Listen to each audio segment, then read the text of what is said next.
Hello everyone، عاملين ايه؟ يا رب تكونوا بألف خير. الفيديو ده معمول للأمهات الجداد اللي حابة تعلم ولادهم الإنجليش ازاي تأسسهم، وبرضه للمدرسات الجداد اللي مش عارفين ازاي يأسسوا لو هم لسه مبتدئين، لأن التأسيس ده مرحلة طويلة قوي. فنبدأ منين؟ لو مش متابعاني لازم تتابعي صفحتي على الفيسبوك، لان احنا بننزل عليها حاجات بشكل يومي، وبندي نصايح كتير للامهات والمدرسين الجداد، والمحتوى بيكون مركز اكتر على الاطفال، وكمان بيكون في محتوى للكبار اللي حابين يتعلموا انجليش لنفسهم سواء للشغل او للاولاد. مش هطول عليكم، فنعمل لايك وسبسكرايب وخلونا نبدأ على طول. أول حاجة إحنا هنعتمد على مجموعة أكسفورد فونكس. المجموعة دي عاملة عندنا في العربي زي نور البيان، بتأسس الأطفال من البداية خالص. أول كتاب بيتعلموا فيه الأحرف، وهو ده بس المطلوب في البداية، بس بنعلمهم الحروف.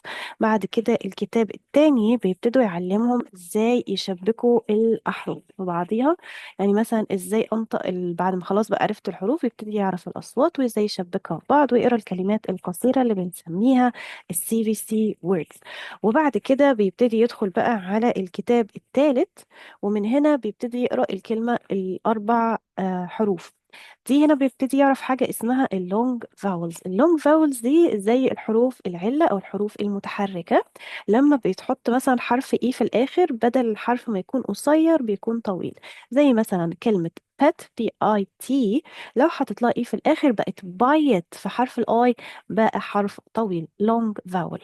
طبعا كل ده هنتكلم عنه في التفاصيل وكل مرة، يعني ان شاء الله الفيديو ده اول فيديو في السلسلة بإذن الله. الكتاب اللي بعد كده كتاب فور، من أحسن الكتب. وهنا بنعتبر الطالب خلاص ابتدى يعرف يقرأ لحد كبير، بيعرف يقرأ كلمة الثلاث حروف والأربع حروف. بعد كده لازم يتعود على القراءة عموما، يقرأ ستوري الصغيرة. وفي كل كتاب من دول بيكون دايما في ستوري بنمرنه عليها. لو اتمرن عليها كويس يبقى كده هو ايه، خلاص. الكتاب ده طبعا بيكون جاي معاه كتاب الورك بوك اللي بيحل فيه. اذا مش لاقيين الكتب في السوق عادي، بس هيبقى لكم في الديسكريبشن اللينك بتاعه. ولو عاوزين الكتاب سوفت كوبي كده، سوري هارد كوبي كده، بحيث ان الطفل يكتب فيه، ابعتي رسالة على الواتساب وهنبعت لك الكتاب بإذن الله بالشحن إن شاء الله. زي ما نشوف كده، لو فتحت اي كتاب هنلاقي دايما في ستوريز كده في اخر كل يونت، دي اللي بيتمرن عليها علشان ينطق. اتاكد انه خلاص عرف الدرس، انه بقى يعرف ينطق، بقى يعرف يقرا، لان زي ما قلنا اول حاجه لازم تعلمها في الانجليزي هي القراءه. طيب اعمل ايه؟ في 100,000 مصدر، نعتمد على ده بس في البدايه، طبعا الله طبعا، وبعدين نشتغل من الكتب دي بإذن الله. وهبعت لكم برضو، يعني هسيب لكم في اللينك الموقع اللي بيجيب لك الكتاب بنسخة تفاعلية مجانا. هتلاقيه في صندوق الوصف. برضو لو مش عارفة تتواصلي معايا، الرقم بإذن الله هكتبه لك، وتقدري تبعتيه على الواتساب، برد هناك أسرع بإذن الله. فخلونا نبدأ. إن شاء الله أول حاجة هي الكتاب بتاع 1 أكسفورد فونكس 1. ده اللي بياخدوا فيه الأحرف. الكتاب معايا أهو، اللينك زي ما قلت بإذن الله هسيبه في صندوق الوصف. آم، بتفتحي الكتاب عادي جدا. آه، ثاني بس عشان تسمعوا معايا الصوت. الكتاب ده ميزته ان هو زي ما قلت مجاني، وكمان بينطق لك ال- الصوت. يعني عشان لو احنا مبتدئين برضو في الانجليش او مش اقوياء قوي في الانجليش، نقدر ان احنا ايه، نسمع مظبوط، ما نديش لاولادنا او للطلبه نطق غلط. الكتاب طبعا احنا شايفينه كبير دلوقتي، بس انا اقدر ازوم عليه بتكتين كده. الكتاب بيقرب. فمثلا ادي اليونتس، كل الكتب بتكون 8 يونتس، 8 يعني يونتات وحدات. وكل يونت بيكون فيه تقريبا 3 حروف. طيب هل انا المفروض ادي ابني 3 حروف في مرة واحدة؟ اكيد لا، والموضوع بيختلف من الاعمار. يعني في البداية خالص، أول مرة خالص، لو هو لسه مثلا سنه 3 سنين أو حاجة، بتبدأي تديله الحرف في أسبوع. ليه بقى بديله حرف في اسبوع؟ لان احنا بنعتمد على انه نكرر له الموضوع، بس بشكل مش بشكل ممل، لا احنا بنعيد له الموضوع في شكل العاب، هوريها لكم برضو دلوقتي باذن الله. فهعتبر النهارده مثلا هشرح درس حرف الاي. طيب المفروض الطفل او الطالب يعني يطلع من الدرس عارف ايه؟ يطلع من الدرس ده ان هو بيعرف ان شكل لما يعرف يمسكه ويكتب، يعني لو هو بيعرف يمسك القلم دلوقتي ويكتب، يكتب حرف الاي، اعلمه يكتبه ازاي. ممكن تديله كابيتال بس في اول يوم، ممكن تديله سمول في يوم تاني، او يعني مثلا اول يومين كذا وبعد كده يومين تانيين السمول وهكذا. بس هو المفروض يكون يعني يطلع من اليوم او من الدرس عارف اسم الحرف وشكله. مش شرط يعرف صوته دلوقتي، لان ده هنعمله في الكتاب التاني. يعني الكتاب التاني هو اللي بيركز على الاصوات، هنا احنا بنعتمد على انه يعرف اسم الحرف وشكله وان هو يكتب. 3 حاجات دول. عايزين تزودوا الصوت. في ناس انا يعني مش مع ده، وفي ناس معاه. انا شايفه ان ده بيرجع للطالب، لو حاسين ان هو يستقبل ويقدر يستوعب خلاص، لكن هو لسه سنه صغير ما تكتروش، ما تدلوش معلومات كتير. اذا عرف يتعلم حاجه واحده بس ده كفايه قوي. وبس. بنفضل في الحرف اسبوع. طيب انا بعمل ايه بقى في الاسبوع ده؟ زي ما انتم شايفين الكتاب ده جميل ان هو جايب كل حاجه. يعني لو دوست هنا هيجيب لي الفيديو. طب انا ببدأ معاه ازاي؟ انا هبدأ الدرس دلوقتي عادي، وهعتبر ان ده معايا الطالب. وتقدروا يعني من هنا لو انت مش عارفه تدرسي ازاي، انت بس هتحتاجي ابنك توجهيه وتوريه تعملي معاه ايه. انا كل شويه برضو هوقف واديكي نصايح، وانا دلوقتي هبدأ الدرس عادي باذن الله. هاي جايز، عاملين ايه؟ جاهزين نبدأ؟ اوكي. look, what is this? This is A. A. ها what is this? A. okay. Now listen. Page 4, Unit 1, A, B, C. The letter A. A. Listen and repeat. Hi, I'm an angry apple. دلوقتي انا عاوزاه يسمع ويكرر، فهتقول معايا واقول انا كمدرسة او كأم اقول علشان الطفل يقلدني. اه. Ah. اه. This is the ah sound. sound. This is the letter A. letter A. Ah. اه. Ah. اه. Angry apple. angry apple. برضو لو هو سنه صغير مش محتاجين نقول له angry apple، ومش محتاجين له لو هو لسه حاسس المعلومات كتير قوي. Angry apple. What's the beginnings? تمام. دلوقتي هنتفرج على الفيديو. let's watch a video. يلا نتفرج على الفيديو ده ونكرر. انا بحب اعملها بشكل ممتع، فهنعملها ازاي؟ اللي هيقول فينا اكتر انا او انت هو الكسبان. يعني هنعد مين قال اكتر.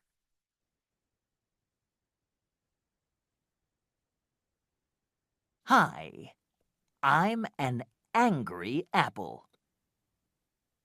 Ah. اه. Ah. اه. This is the ah sound. sound. This is the letter A. اي. المفروض كل ده هو This بيقول is ورايا. the letter A. اي. 1, 2, هنا انا بعلمه ازاي يكتب، 3, فبنجيب كراسة وبنوقف كده، وابتدي اعمل اول خط 1 2 3. 1, 2, Ah. Ah. Angry apple. angry Ah. apple. اه. Ah. اه. Angry apple. هنلاحظ برضو ان في الفيديو جايبين صوت المدرسة وصوت الطفل، فلما المدرسة تتكلم اتكلمي معاها، ولما الطفل يتكلم خلي الطفل هو اللي يتكلم. What's the beginning sound? حتى برضو what's the beginning sound, what letter is this، ممكن يكون ده شوية صعب على بعض الأطفال، فممكن نعملهم سكيب. أي حاجة حاسينها صعبة اعملوا سكيب. الموضوع لازم ما يبقاش معقد وخنيق للطفل. Ah. اه. What letter is this? A. A. Apple. apple. Apple. apple. Axe. axe. Axe. مهم قوي قوي ان انتي تكرري، لو ما كررتيش مش هيقول. وزي ما قلنا لما تبتدي الأغنية والسونج تشتغل تقولي له اللي هيقول فينا أكتر هو اللي هيكسب. أنت كده بتقول أكتر، برافو عليك. لأ، أنت كده مش بتقول كتير، كده أنا هكسبك. وهو غالبا أغلب الأطفال عندهم طبيعة تنافسية يعني. ant, and Ant. alligator, alligator Alligator. alligator. Ant. Apple. Alligator. Act. برضو الفيديو لو شايفينه سريع حاولوا تبطئوه شوية. يعني مثلا أنا عندي البلاي باك سبيد ممكن أغير فيها، ممكن أخليها بدل ما هي على النورمال أخليها أبطأ، ممكن أخليها بطيئة جدا. مثلا اسمع كده. Ant. apple alligator Act. axe. برضه انا عندي شويه اعتراض على كلمه alligator، ان هي كلمه طويله شويه وكمان كلمه امريكان. يعني هما الانجليز بيقولوا crocodile، الامريكان بيقولوا alligator. فالكلمه دي برضه بنعملها سكيب. انا ممكن يعني لو بدي درس حاسه ان الطفل مش هيستوعب مش بقولها اصلا وبركز على بقيه الكلمات التانية. اصلا الكلمات دي مجرد امثله، لا بنحفظها لهم ولا بنقول لهم يعني لازم تفتكر ان دي اسمها انت ودي اسمها اب. طبعا هي هتفيده لكن حفظهم مش اساسي خالص، وهي مجرد مثال بس بنعوده على صوت الأه وإن إزاي هو بيجي في الجملة. Ant. apple Apple. alligator Alligator. Act. axe. Ant. apple alligator axe. كمان انت لو قاعدة زهقانة او مش طايقاه هو مش هيحب الموضوع، لكن لو كنت مبسوطة وبتمثلي، لان طبعا احنا كمدرسين او كأمهات لازم نتخيل الموضوع ممتع، فنقعد نقول برافو، دايما نبتسم مش نبقى قاعدين متضايقين او مخنوقين يعني. اوكي دلوقتي احنا هنقول الكلمات. طبعا شايفين العلامات دي علامة الفلاش كاردز، انا لو دوست عليها كده هيطلع لي الكلمة بشكل كبير. ممكن اقول ها واتس ذس. ابل. ابل. نقلب الصفحة. طيب اكس. اكس. اكس. انت. بس انا في رايي قولي له A اكتر، يعني A and A apple. لان انا مثلا لما باجي امتحن طلبه جديده هندخل الكورس، هيدخلوا مثلا معايا الكورس، فباجي اسالهم طيب what is this، فيقول لي and، مع اني بساله على اللتر. يعني مش جايبه له صوره الانت دلوقتي، انا جايبه له صوره حرف الاي واقول له what is this، يقول لي and. ليه بقى؟ ده تداخل معلومات كتير، فاحنا بنبقى عايزين نركز ان هو يتعلم حرف ال A، ما يبقاش مثلا مش عارف ان ده حرف ال A. ما هو لازم يبقى عارف ان اسمه. في ناس تقول طب ليه ما هو مش هيتكلم بيه؟ لا بنحتاجه. هنحتاجه في اللونج فاولز. لما نيجي ناخد الكتاب التاني لو هو مش ما سمعش عن ال A دي مش هيعرف ينطق مثلا في كلمات زي كين ومين، وما يعرفش ال A دي هينطقها لي ماني. لا، الحروف مهمة يعرف أسمائها ويعرف الأصوات بتاعتها طبعا. طيب بعد ما عرف الكلمات وعرف ان دي انت واكس، وزي ما قلت الموضوع مش ضروري ومش اساسي مش فرض، نقدر ننقل على الجزء اللي بعد كده. في الجزء ده اللي هو بتاع الكتابة، لو انا بشتغل اونلاين بنزوم عليه اكتر، بنجيبه كده وبنوضحه، او انا ممكن اجيب الكتاب التاني بتاعي. في الوقت ده بنطلب منه ان هو يجيب كراسة او نوت بوك، او عشان الموضوع يكون ممتع اكتر بنجيب بورد. مش لازم بورد كبيرة، بورد صغننة كده، ونبتدي نكتب له عليها ونرسم له واحدة واحدة. مثلا آه ابتدي ارسم له كده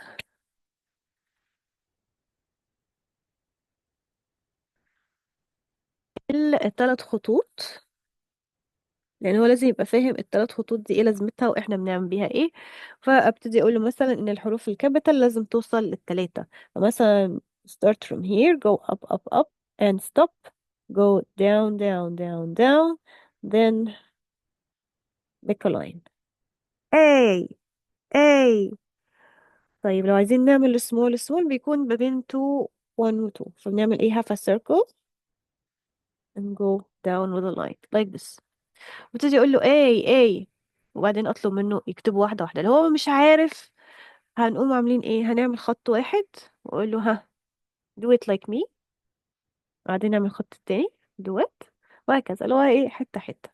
الموضوع طبعا بيبقى عايز صبر، يا اما لو احنا مش ما عندناش صبر للموضوع ده، وانا طبعا متفهمة، يبقى الوظيفة دي مش ليا، او لو انتي ام ومضطرة الموضوع يبقى فعلا برضو الوظيفة دي مش ليكي، ممكن تدي لمدرسة تأسسه. آه، اوكي. بعد كده ممكن تعملوا اللعبة دي listen and then write. ممكن يكتب لك على الشاشة. أنا بحب إن هم يكتبوا مرة على الشاشة ومرة يكتبوا على البورد لو هم عندهم بورد. لو ما عندهمش خلاص يكتبوا في النوت بوك بتاعتهم. بنشغل الصوت من هنا Page 5. ويبتدي D. يقول لي Listen. مثلا يكتب Then الحروف write معين. A or cross it out. cross it out هفهمه إن يعمل X كده، اللي هي العلامة دي like this. طيب غالبا لو بنتكلم مع انجليزي، ان في ناس بتحب يعني من البداية خالص تتكلم انجليش، هو بيبقى فيه شوية صعوبة او صعوبة كبيرة ان الموضوع يتقبلوه، يعني انه حاسس ان هي حد بيتكلم بلغة غريبة ومش فاهم حاجة. أم، بس انا فاهمة ان في ناس بتحب ده واتس اوكي. بنعمل ايه؟ كل اللي مطلوب مني بس ان انا اديله مثال او اوريله اول واحدة، يعني حلوا معاه اول واحدة لحد ما يستوعب الموضوع. بعد كده في الاخر عندنا listen and chant، يعني نسمع ونغني ونشاور لو هو بيعرف يستخدم القلم، لان طبعا بيبقى في احيانا اعمار صغيرة مش بتعرف، فا it's okay. هنقول له and apple alligator axe. ما عرفش يقول alligator، خلاص بنعمل لها skip. وبس كده يعتبر كده الدرس خلص، لكن في ألعاب كتير ممكن نعملها معاها. مثلا في موقع اسمه تايني تاب، بحب فيه ان هو بيجيب فلاش كاردز حلوة وبنستمتع بيها مع الطفل. مهم برضو ان الشاشة كل شوية تتغير، ولو احنا قاعدين بنكتب كل شوية بنعمل حاجة مختلفة. المرة دلوقتي احنا بنكتب، دلوقتي احنا بنتفرج على فيديو ونسمع، دلوقتي احنا بنحل، دلوقتي احنا بنلعب جيم، وهكذا، بحيث ان الطفل صدقوني مش بيستحمل وبيزهق بسرعة قوي، خصوصا في السن الصغير قوي ده. فمثلا هنجيب دلوقتي تايني تاب، ودايما قولوا ان دي جيم، ان دي لعبة، احنا مش بنذاكر، احنا بس ايه، بنلعب. letter A.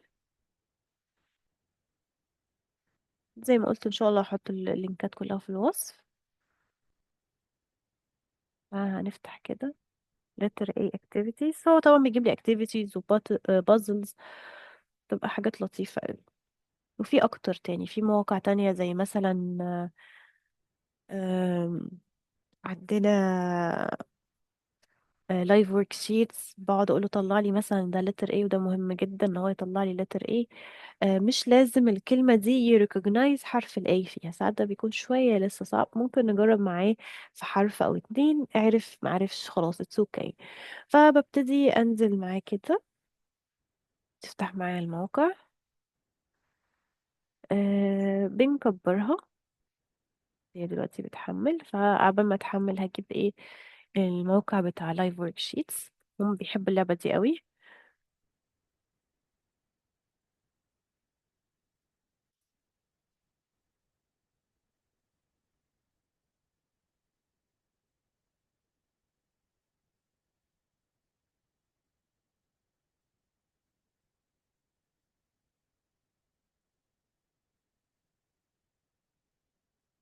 اه تمام.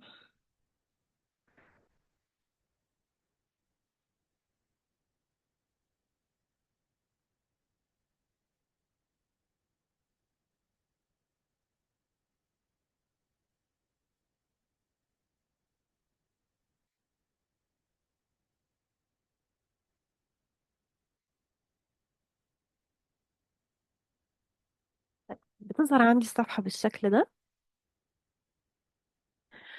فأنا بكبر الجزء ده قدر الإمكان، وبعدين أقول له where is the letter A، يطلع لي حرف ال A capital و small. لو عرف يطلعهم يبقى احنا الحمد لله الدرس كده تمام، لأن هو ده المطلوب، يعرف حرف ال A ويعرف يطلعه، يعرف يميزه يعني بين الحروف التانية. الامتحان في المستوى ده بيكون ان انا بجيب له الحروف بالملخبط كده، اقول له فين حرف الاي، فين حرف السي، فين حرف الدي، لان الموضوع ما تفتكروش ان هو سهل او تافه، بالعكس في اطفال كتير في سن كبير وبيلخبطوا مثلا بين التي والال والحروف يعني واضح ان ما فيش يعني letter recognition، محتاجين ان احنا نتعلم من اول وجديد.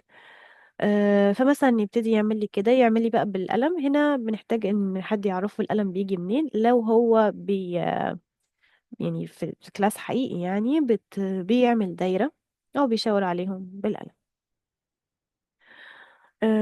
وهكذا بيبتدي يعلم لك عليهم. وكل مرة لازم تكوني بروفو في السن ده، بيبقى مهم قوي. يعني ايه البوزيتيف فيدباك؟ ان هو دايما لما يقول لي يعمل حاجة صح نسقف له ونقول له برافو، ولما يعمل حاجة غلط نتضايق ان احنا زعلانين. بس مش غلط في الحل، غلط في السلوك، ان هو مثلا مش مركز، ان هو مش بيلعب باينين انك زعلانة. لكن لو غلط قولي له اتس اوكي عادي، مش مهم. الجزء اللي تحت ده في ناس بتعمله، اصل بصراحة يفضل بلاش. ممكن تسألي في واحدة أو اتنين، عرف معرفش خلاص، لكن ده مش مقياس. لأن زي ما قلت الكلمات مجرد مثال عرفها. يعني هيعرفه قدام مش دلوقتي. فمثلا هقول لك الكلمة وقول لي أولها حرف ال A ولا لأ. يعني مثلا apple أولها A، ممكن يقول لك yes. طيب كانجارو، كانجارو أولها حرف ال A، غالبا ممكن يقول لك لا غزال. بصي كتير بيغلطوا فيها، بالذات في البداية. صعب قوي ما يغلطوش فيها إلا إذا كان سنهم كبير. وبس بنرجع بقى للموقع ده، بنشتغل معاه كده. بيكبر أعتقد. آه Spot on, David. Hello, kids. Welcome to the letter A. A makes the sound A. Tap on the letter A to begin. أوكي، فإحنا هنا نقوله where is the letter A؟ فين حرف ال A؟ ويشاور عليه وإحنا ندوس كده. A. برافو. Say A. آه A makes the sound A, like A. an ant. Tap on the A and on the ant. اوكي، تاب يعني هندوس على ال A، وتاب on the end. نعلمه كلمة تاب يعني ندوس. تاب A، تاب A. دايما قللي كلامك، ما تقوليش تاب on the A، A makes the تاب on the sound end. A, نقلل like الكلام في an السن ده ant. لو هنتكلم بالانجلش Tap بالذات. on the A هنقول and on مثلا the ant. tap on the A أو tap A، tap A. مثلا يعملي كده. A. برافو. و tap on the ant هي مش عايزين كلمة ant، هي عايزة صورة الant. Ant. وهكذا هفضل امشي A. في الباوربوينت. ويعلموا بقى A. الكلمات. زي ما قلنا الفكرة ان هو Here يعرف we have آه an ant, arm, apple, انه يعرف حرف ال arrow, A and مش an ambulance. الكلمات. يعني هو اللي يهمني هنا اللتر مش الكلمات. فدي كلها زيادة. اللي يعرف يعمله اوكي، اللي ما يعرفش خلاص it's not important. وبس كده. اتمنى يكون الفيديو فاتكم. وما ننساش نعمل اشتراك عشان يوصل لكم بقية السلسلة. برضو لو عندكم اي استفسارات سيبولي يا اما كومنت او ابعتولي على رسائل الواتساب. بكون متفاعلة معاها اكتر. وهتلاقوا بإذن الله كل التفاصيل في الوصف ان شاء الله. Have a lovely day.